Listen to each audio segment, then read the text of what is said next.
When a man lives long enough, he stops chasing pretty lies and starts respecting ugly truth. And the ugliest truth about happiness is this port. It does not stay.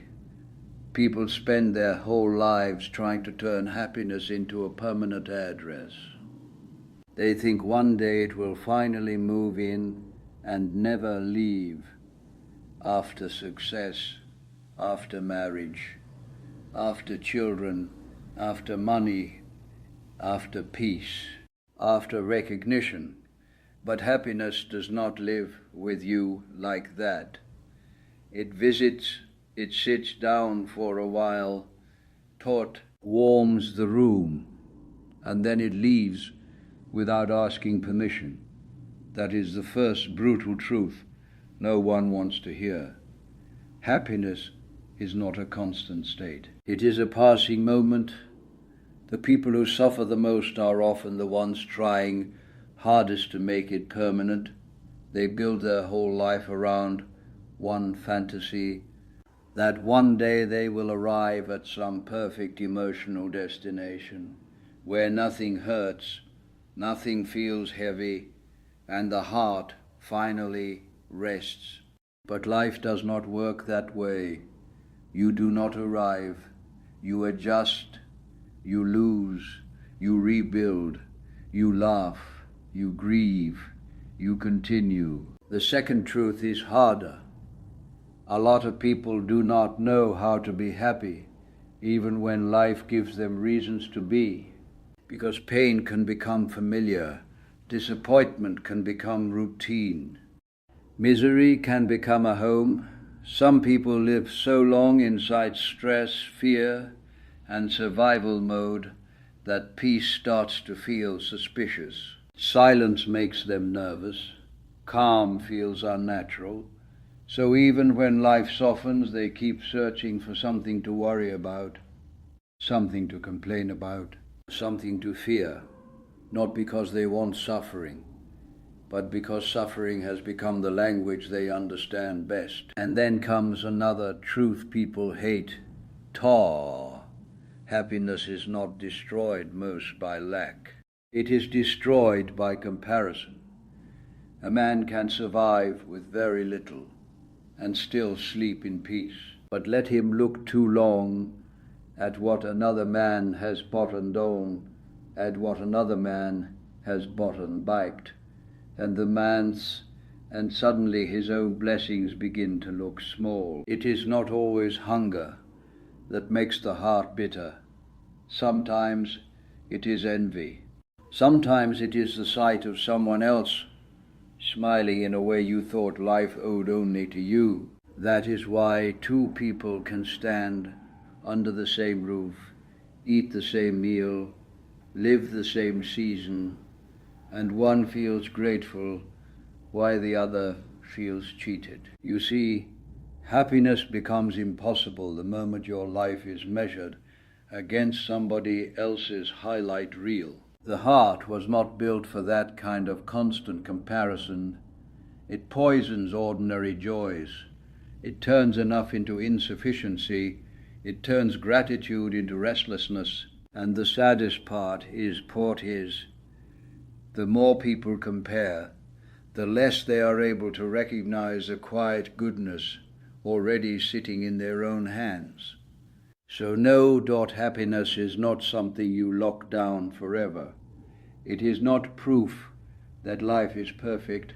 It is not a reward given only to the lucky.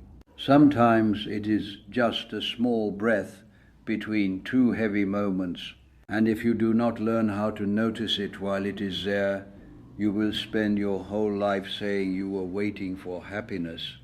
But so, while it kept visiting in forms too simple for your pride to accept. Another brutal truth is this: happiness does not care how much you own. People hate hearing that because they have spent decades believing the next purchase, the next upgrade, the next achievement will finally settle something restless inside them. restless in freshness inside them. But I have lived long enough to watch people fill houses and still feel empty. I have watched men buy comfort and lose sleep. I have watched women build beautiful lives on the outside while carrying storms no one could see. Possession is not peace, luxury is not relief, and success is not the same thing as inner rest.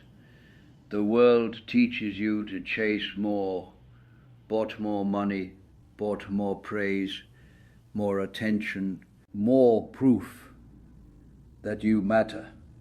But the soul gets tired of this hunger. It gets tired of being told that its worth must be earned again and again. A man can spend his whole life climbing potable only to reach the top and discover he dragged his emptiness up there with him. That is what no one wants to admit. Most people are not exhausted because life gave them too little. They are exhausted because they never learned when enough was enough. And here is another truth that stings. Happiness often disappears when you make yourself the center of everything. The more a person thinks only about his own feelings, his own wounds, his own unmet desires, the heavier life becomes. Self-absorption feels important, but it is a terrible place to live. The mind turns into a dark room full of echoes. Every slight becomes bigger. Every disappointment becomes personal.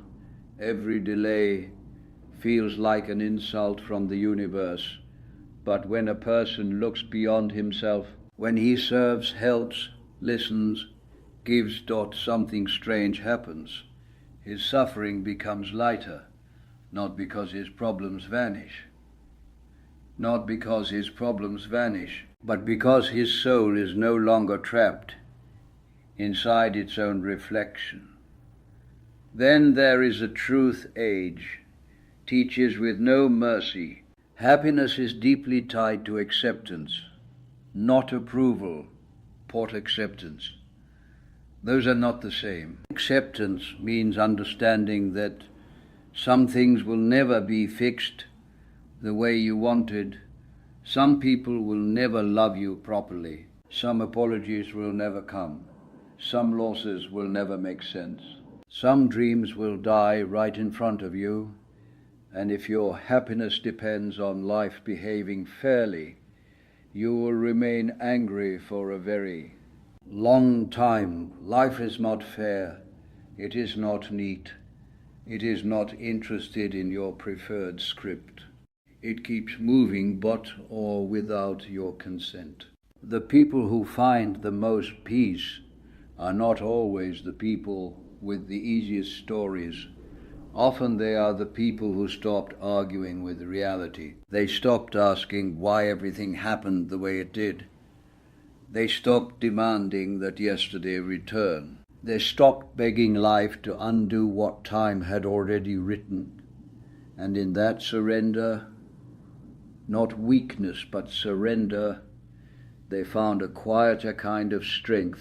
Because in the end, happiness is not built by controlling everything around you. It is built by loosening your grip, but by accepting what stayed, what left, what healed, and what never will. And that is a truth most people avoid until life forces it into their hands.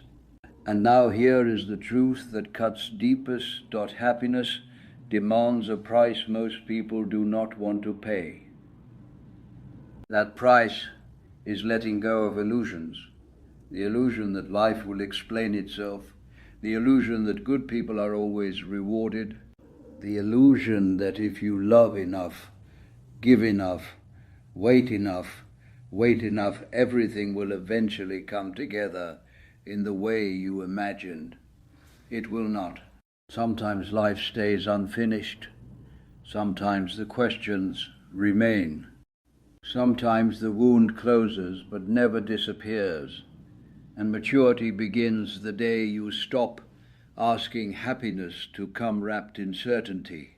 Another hard truth, another hard truth, that happiness is smaller than people expect. Most people miss it because they are waiting for fireworks. They want extraordinary moments, unforgettable victories, grand proof that life is finally worth all the pain. But real happiness is often quiet. It is a chair in the evening, a familiar voice, a day without bad news, a body that still rises from bed, a memory that makes you smile instead of ache, a little sunlight on an old floor, a meal eaten slowly, a face that still looks. It's for you in a room, but because these moments do not look dramatic, people dismiss them. They call them ordinary. Then one day they lose them, and only then do they realize those ordinary things were the great treasures. And here is one more truth people avoid until it is too late. Happiness cannot exist where resentment is fed every day. You cannot keep drinking from old bitterness and expect your heart to stay sweet.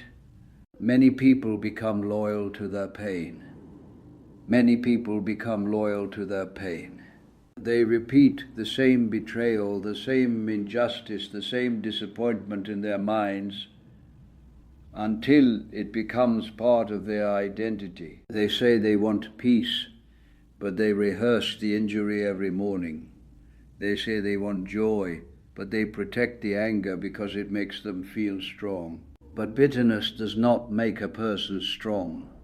It makes him hard, and hard people may survive, but they do not rest. Forgiveness, then, is not a favor you do for others. It is often the last kindness you offer yourself. Not always reconciliation, not always trust again. Just release. Just refusing to let an old wound keep renting space inside your spirit. Because the older I became, the more clearly I saw this, but many people are not unhappy because life ruined them. They are unhappy because they never stopped carrying what should have been laid down years ago. And the final truth, happiness is not the purpose of life. That is the lie modern people choke on. They think every decision must be measured by one question: does this make me happy? But a life built only around personal happiness becomes shallow very quickly. Purpose matters more. Character matters more. Love matters more. Love matters more. Duty matters more. Meaning matters more. Sometimes the most meaningful seasons of life are not happy ones at all. Sometimes they are painful, demanding, sacrificial, exhausting, pot fire, demanding, sacrificial, exhausting, and yet they shape the soul in ways comfort never could. Never could. So after all, these years, this is what I have learned. Pottimus is real, but it is fragile. It is beautiful, but it is brief.